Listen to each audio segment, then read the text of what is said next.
ইউক্রেনের অঞ্চল দখল করে রাশিয়ার পতাকা তুলে ধরেছে সেনারা। মুহুর্মুহু ড্রোন ও ক্ষেপণাস্ত্র হামলার মুখে টিকে থাকতে পারছে না কিয়েভ যোদ্ধারা, পিছু হাঁটছে যুদ্ধের ময়দান থেকে। এ সুযোগে পূর্ব ইউক্রেনের দোনেস্ক অঞ্চলে আধিপত্য বিস্তারে মগ্ন রাশিয়া। মাত্র এক বছরের ব্যবধানে ইউক্রেনের আরও ৫,০০০ বর্গ কিলোমিটার অঞ্চল পুতিনের দখলে গেছে বলে জানায় ওয়াশিংটন ভিত্তিক think tank center for strategic ও ইন্টারন্যাশনাল স্টাডিজ।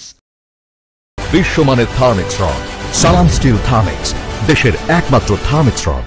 ৩ বছর ধরে চলমান যুদ্ধ বন্ধ করে মস্কোকে ১০ দিনের মধ্যে শান্তি চুক্তি করার তাগিদ দিলেও তাতে বিন্দুমাত্র কর্ণপাত করেনি রাশিয়া। শুক্রবার সেই ডেডলাইন শেষ হওয়ার পর আলাস্কায় রুশ প্রেসিডেন্ট পুতিনের সঙ্গে বৈঠকে বসার ঘোষণা দেন মার্কিন president Donald Trump.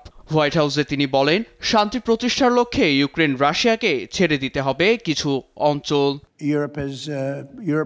Zelensky, Putin ও ইউরোপিয়ান ইউনিয়নের নেতারা সবাই যুদ্ধবিরতি চাইছেন।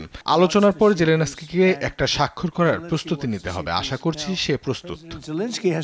এদিকে যুক্তরাষ্ট্রের গঠনমূলক পদক্ষেপকে সমর্থন জানাতে মিত্রদের আহ্বান জানান ইউক্রেনের প্রেসিডেন্ট ভলোদিমির জেলেনস্কি। বলেন, রাশিয়ার উপর চাপ প্রয়োগ অব্যাহত রাখলে যুদ্ধবিরতিতে পৌঁছানো সম্ভব। আমরা সত্যিকার অর্থেই শান্তি স্থাপনের জন্য সহযোগীদের সঙ্গে সমঝোতা করছি। সবার কঠোর পদক্ষেপের মধ্য দিয়েই যুদ্ধবিরতি অর্জন সম্ভব। এদিকে নির্ধারিত সময়ে ট্রাম্প পুতিনের বৈঠকের বিষয়টি নিশ্চিত করেছে ক্রেমলিনও। তবে স্থান নিয়ে রয়েছে দ্বিমত। মস্কো সংযুক্ত আরব আমিরাতে বৈঠকে বসার প্রস্তাব দিলেও তা আমলে নেয়নি ওয়াশিংটন। তবে পূর্ব ইউক্রেনের দখলকৃত অংশ রুশ ভূখণ্ড হিসেবে স্বীকৃতি পেলে এ যুদ্ধ বন্ধ হবে বলছেন দেশটির প্রেসিডেন্ট ভ্লাদিমির পুতিন। নীরব দাস, নিউজ ডেস্ক, দেশ টিভি।